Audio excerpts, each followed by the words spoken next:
In this video, we're going to examine the leaked U.S. military document FM 3-39.40, otherwise known as the Field Manual for Internment and Resettlement Operations for U.S. Citizens.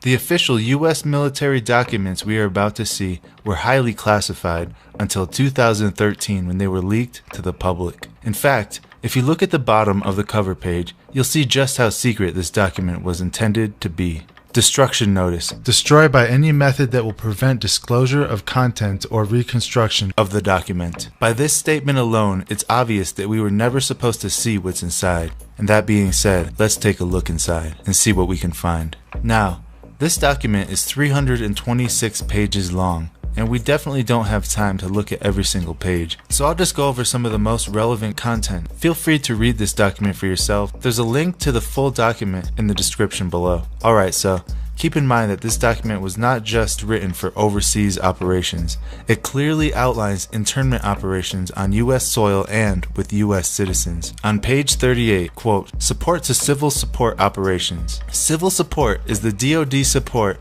to U.S. civil authorities for domestic emergencies and for designated law enforcement and other activities. Civil support includes operations that address the consequences of natural or man-made disasters, accidents, terrorist attacks, and incidents in the U.S. and its territories. The internment relocation tasks performed in support of civil support operations are similar to those during combat operations, but the techniques and procedures are modified based on the special OE associated with operating within U.S. territory and according to the categories of individuals, primarily DCs. In this document, DC stands for Dislocated Civilian. To be housed in internment relocation facilities. During long-term internment relocation operations, state and federal agencies will operate within and around internment relocation facilities within the scope of their capabilities and identified role. Military police commanders must closely coordinate and synchronize their efforts with them, especially in cases where civil authority and capabilities have broken down or been destroyed.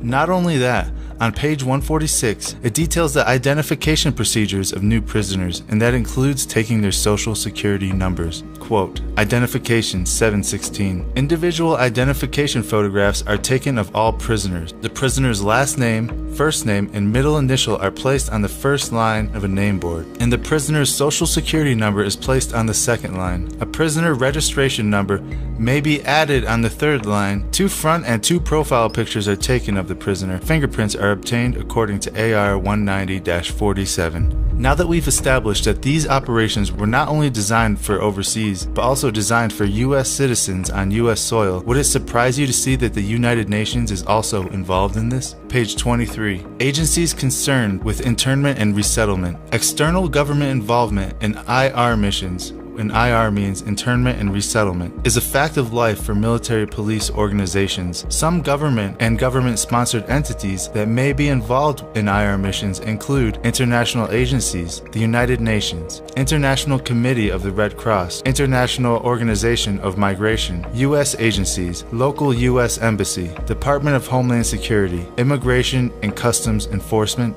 and the Federal Emergency Management Agency, otherwise known as FEMA. It goes into more detail about the United Nations in Chapter 1-47. The UN is involved in the entire spectrum of humanitarian assistance operations, from suffering prevention to relief operations. Typically, UN relief agencies establish independent networks to execute their humanitarian relief operations.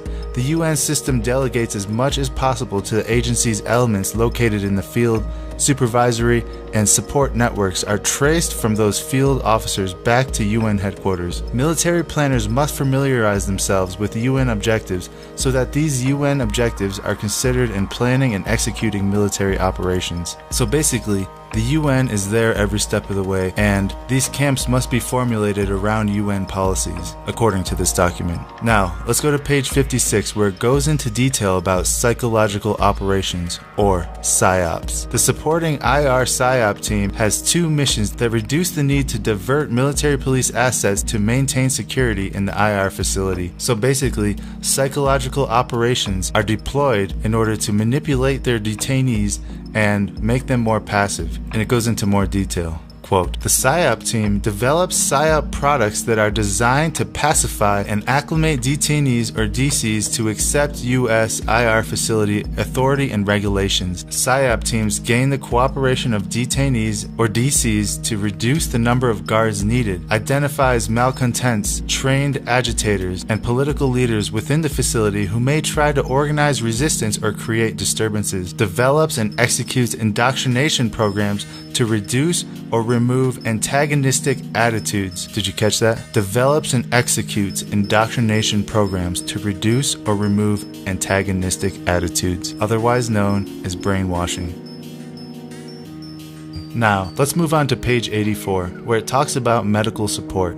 And this is where it starts to get a little scary if you take into account the whole COVID-19 pandemic. Quote, medical personnel are required to identify, treat, and document existing medical conditions and injuries of detainees. Commanders must considering the following when establishing medical care at the internment facility. A credentialed healthcare professional examines detainees monthly and records their weight on a DA Form 2664-R. The detainee reporting system requires weight data from medical community. The general health of detainees, their nutrition and cleanliness are monitored during inspections. The detainees are examined for contagious diseases, especially tuberculosis, lice, louse-borne diseases, human immunodeficiency virus, which is HIV, and STDs. Now, COVID-19 would definitely fall into this category. It goes on to say, quote, all medical treatment facilities must provide immunizations for and isolation of detainees with communicable diseases. Again, COVID-19 falls into this category. So basically what they're saying here is these facilities can be turned into a military quarantine with forced immunizations. Let's continue reading. Detainees who require a high level of care are transferred to military or civilian medical installations where the required treatment is available. Military police escort detainees to medical treatment facilities and remain with them until medical examinations are complete. So if you're really sick, they might send you to a hospital. However, you will have military police escorting you there and back.